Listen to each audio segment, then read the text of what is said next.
जय भीम नमो जय भीम नमो बुद्धाय जय भीम साथियों, मैं आपका भाई तरुण और स्वागत। आज मैं खड़ा हूँ गांधी ग्राउंड के अंदर, जहाँ पे आपने सुना होगा मेरे भाई के अंदर कहीं पर मेरे वीडियो के अंदर कि 26 फरवरी को संत श्रोमणी महा रविदास जी की जयंती को लेकर जिस तरीके से कार्यक्रम का आयोजन किया जा रहा था, और आज 26 फरवरी को जो कार्यक्रम किया गया, बहुत जैसे मैंने वीडियो प्रांगण अभी डाले थे तो आपने देखा होगा।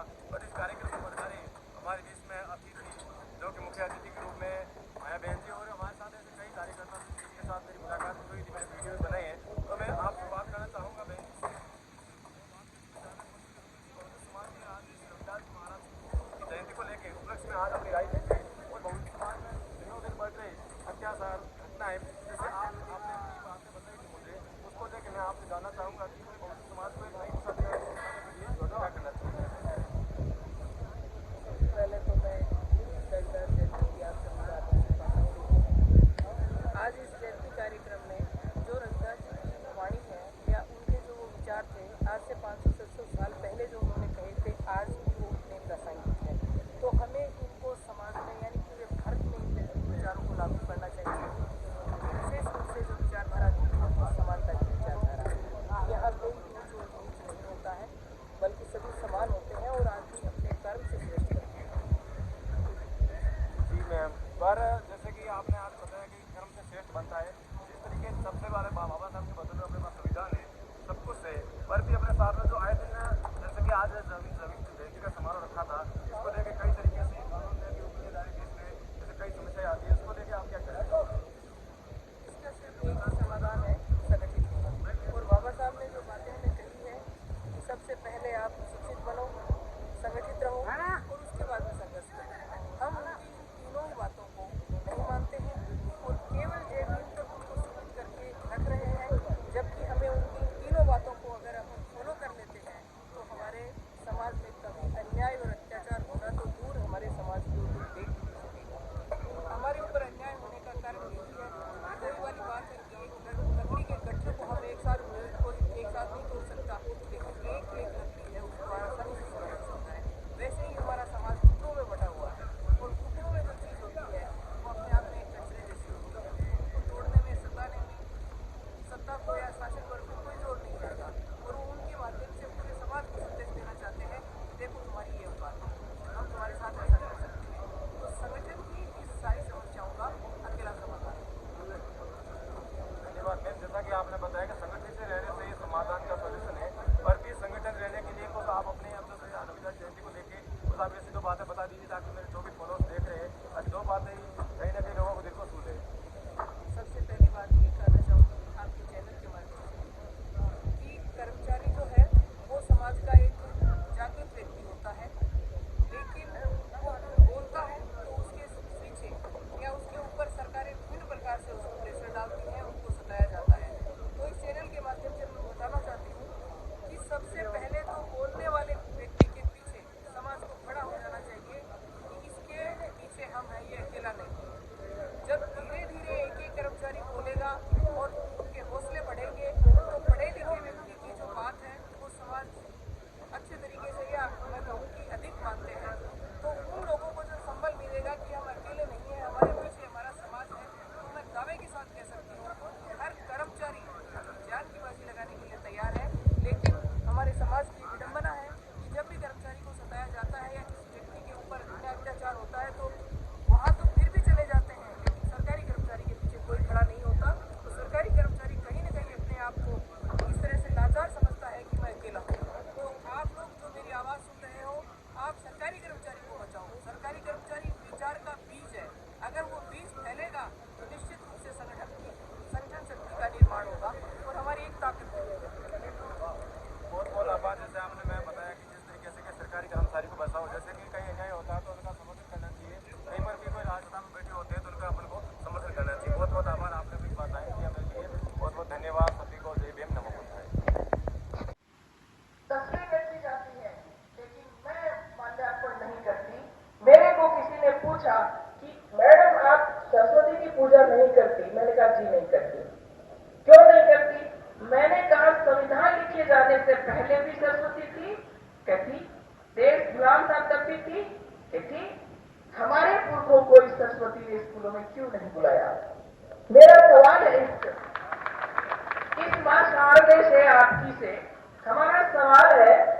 हमारे पुरखों को इन्होंने स्कूलों में क्यों नहीं बुलाया। अगर ये मुझे जवाब देते, उसको कारण बता दे, तो मैं इसकी पूजा करना शुरू कर दूंगी। लेकिन मेरी नाराजगी है इससे कि आज जब बाबा साहब ने हमको पढ़ने लिखने के हक और अधिकार दिए, तो वह शारदे है उसको हमसे पूजवाना शुरू कर दिया। हमारी शारदे तो वह सावित्रीबाई फुले है, जिन्होंने 50 साल का आंदोलन किया, जितना लंबा आंदोलन में बाबा साहेब का था और न ही महात्मा गांधी का था। देश में किसी भी व्यक्ति का इतना बड़ा आंदोलन नहीं जो मां सावित्रीबाई फुले ने चलाया। तो अगर मुझे कोई विद्या की देवी पूछे तो मैं मां सावित्रीबाई फुले की तरफ नाराज करूंगा कि हमारी देवी यह है। आप लोग पढ़े लिखे लोग बोलना शुरू करो। आज एक महिला बोली है कि यहां सरस्वती का क्या काम, 26 जनवरी के दिन तो बाबा साहेब के संविधान की तस्वीर की माल्यार्पण होना चाहिए। तो कितना बड़ा बवाल खड़ा हो रहा है। क्यों? अरे वो लावारिस समाज की बेटी है हेमलता, मुर्दा समाज की बेटी है हेमलता, इसलिए उस मुर्दा समाज की बेटी को और निलंबित किया गया है। और मुर्दा समाज मेरी आवाज सुन रहा है तो चलो भरपाली ले ले, तेरे लिए काफी है यार, काफी है।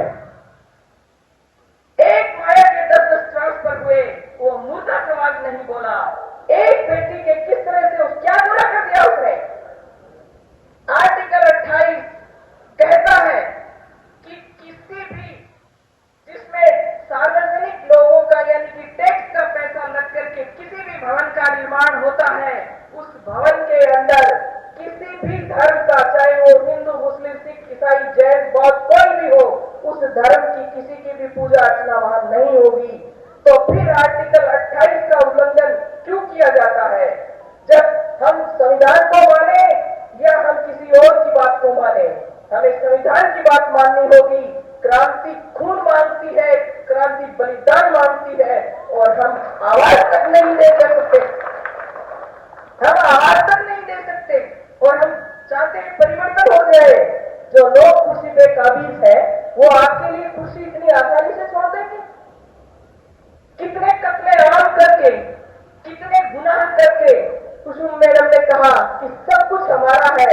कितने सारे लोग जानते हैं कि सब कुछ हमारा है, लेकिन लिया क्यों? किसी ने लिया क्यों? जब घर के लोग सोए रहते हैं तब न चोरी होती है। घर के लोग सोए रहते हैं तभी तो चोरी होती है। हमारे महापुरुषों के अनुयायी थे, वो सोए हुए थे, इसलिए जाकर के और हमारे पूरे इतिहास की चोरी हो गई और हम बैठे रह गए हैं। और आप देखना, जो पढ़े लिखे लोग अभी ये सोच रहे हैं ना कि हमारे तो अभी कोई फर्क नहीं पड़ता, हमारे तो बंगला हो गया है, हमारे तो गाड़ी हो गई है। रुक जाओ, सबसे पहले बलि मोटे बकरे की लगाई जाती है, तो सबसे पहले पढ़े लिखों की बारी आ रही है। आर्थिक आधार पे आरक्षण जो आएगा, तो जिसका बच्चा पढ़ सकता है, शिक्षा महंगी कर दी, जिसका बच्चा पढ़ सकता है उसको पढ़ाया नहीं जाएगा, और जो बेचारा गरीब है वो पढ़ा नहीं पाएगा। तो वो की वो कंडीशन शुरू हो जाएगी कि candidate are available but not suitable, कि कैंडिडेट है तो सही लेकिन सुटेबल नहीं है। तो ये कंडीशन हमारी कर दी जाएगी और हम कब तक इन सबको सहते रहेंगे? मैं कहती हूं बाबा साहब की अगर एक बात मान ले, केवल एक बात, कि शेर बनो, बलि बकरे की दी जाती है, शेर की नहीं। मैंने शेर बन के देखा है। अकेली महिला पूरे राजस्थान में घूम सकती हूं और मौत को हथेली में रख रखा है कि बाबा साहब के लिए अगर मौत मिलती है तो मुझे नहीं जाना स्वर्ग में, बाबा साहब के नाम के ऊपर मौत आए, उस मौत से बड़ी कोई मौत नहीं है। अगर हर व्यक्ति उसका खाने वाला, उसका किया हुआ खाने वाला कर्ज खाता है, वो हर कर्मचारी अगर ये बात सोच ले तो क्या मुट्ठी भर लोग हम पे राज कर सकते हैं? कतई नहीं। लेकिन बड़ा दुर्भाग्य है हमारा कि हमारे जो पढ़े लिखे लोग हैं वो केवल ट्रांसफर से डरते हैं। मैंने देखा है ये कि ट्रांसफर हो जाएगा। मैं हर मंच पे जाकर के उनसे कहती हूं, अरे बंधु, एक गांव ऐसा बता दे कि जिसका शमशान घाट दूसरे गांव में होता है। आप भी इतने सारे जने बैठे हो, किसी भी गांव के शमशान घाट दूसरे गांव में नहीं होता है ना, तो यार मरने से पहले क्यों मरा जाए? मरने से पहले क्यों मरा जाए? जब पता है कि मरने पर यही गांव है और यही रहना है, तो कम से कम थोड़ा बहुत तो जिंदा रहने का प्रमाण पत्र देते कि भाई जीता हूं मैं, मेरा कहीं ट्रांसफर करो। और फिर नहीं होते। मेरा अब की बार नोखा में 2 साल का सबसे लंबा कार्यकाल चल रहा है और मैं कह रही हूँ करो ना, बोर हो गई हूँ यहाँ पर। जितने गांव थे सब में लगभग मिट्टी करती है। जो मुझे कहना था वो कह दिया है, जो जिंदा थे वो जग गए हैं और मुर्दा है वो तो दफनाए जाने हैं। तो अब मेरा तो यहाँ से काम ही समाप्त हो गया है, तो मुझे यहाँ से हटा देना चाहिए, लेकिन अभी तक नहीं ट्रांसफर हो रहा है। तो जिसने मौत हथेली पे रख ली उसको कोई नहीं मारेगा, और जो डर के रहेगा उसको कुत्ता भी रहने रहेगा। अब आप पे निर्भर करता है कि आप क्या बन के जीना चाहते हो। शेर बन के एक पल की जिंदगी जीना चाहते हो या कुत्ते जैसी जिंदगी जीना चाहते हो? आज मैं एक बड़े दुख के साथ इस मंच से कहना चाहती हूँ कि पूरे राजस्थान में जाती हूँ और वहां पर देखती हूँ कि कार्यक्रम बड़े मुश्किलों से तो हमारे लोग कार्यक्रम आयोजित करते हैं, और उस आयोजन में बाद में वो नाराज हो गया, उसका नाम नहीं बोला, उससे माला नहीं पहनवाई, उससे ये नहीं पहनवाया। अरे मेरे बंधुओं, तुम किस सम्मान की बात करते हो? ये हमारे डॉक्टर बंधु बैठे हैं, मैं हूं, हम जाते हैं वहां पर, हमें जाति के नाम से आज के दिन मकान नहीं मिलता है। तुम मालाओं के मान सम्मान की बात करते हो, समाज का मान होगा तो हमारा मान अपने आप हो जाएगा। इस चीज को समझो। और कब समझोगे? सब कुछ लुटने के बाद। मैं कहती हूं ना कि इतनी बड़ी बुद्ध की विरासत खत्म हुई है, आप सोच सकते हो कि हम जिंदा लोग हैं? जिंदा लोगों के बाप दादों की विरासत कोई हाथ लगा ले?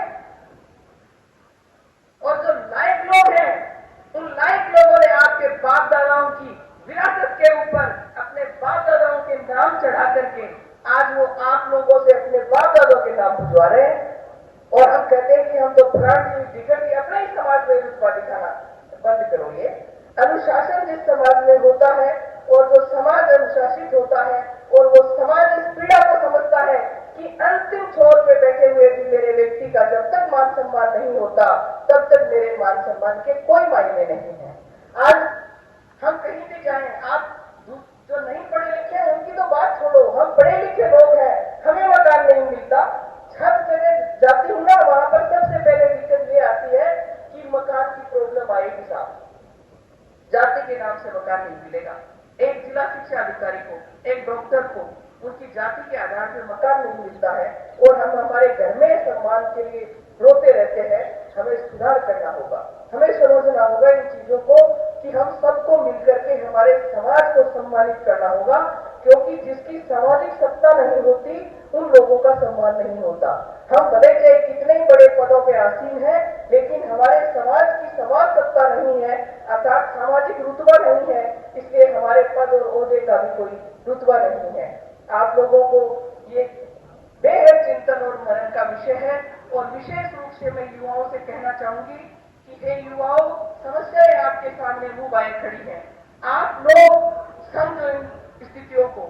और ये हर कहीं भीड़ उधर किसकी होती है? हमारे ही लोगों की तो होती है। तो जय जयकार करने से पहले जानो कि किसकी जय जयकार करने से हमारा कल्याण होगा और किसकी जय जयकार करने से हमारा सत्यानाश होगा। तो ये सोचो। अगर ये नहीं सोचा गया, ये बहुत संदिग्ध काल चल रहा है, अगर थोड़े दिन हम और खामोश रहे तो फिर हमें बोलने का अधिकार नहीं होगा, शायद बोलने पर हमारी जीभ काट दी जाए। ये ऐसा कानून भी इस देश में आ सकता है, क्योंकि पहले वैसा ही कानून था, इसलिए अगर अब फिर आ जाएगा तो आने में उसके कोई अतिशयोक्ति नहीं है, आ सकता है ऐसा। इसलिए समय से पहले संगठित होना हमारा परम कर्तव्य बनता है। मैं आपको एक छोटा सा प्रसंग बताना चाहती हूँ कि एक बार एक अंधा लड़का था, तो उसकी शादी एक अंधी लड़की से हुई। तो जब भी वो खाना बनाते थे तो कुत्ता बिल्ली आकर के उसकी रोटी ले जाता था और वो हाथ में टटोलते रह जाते। तो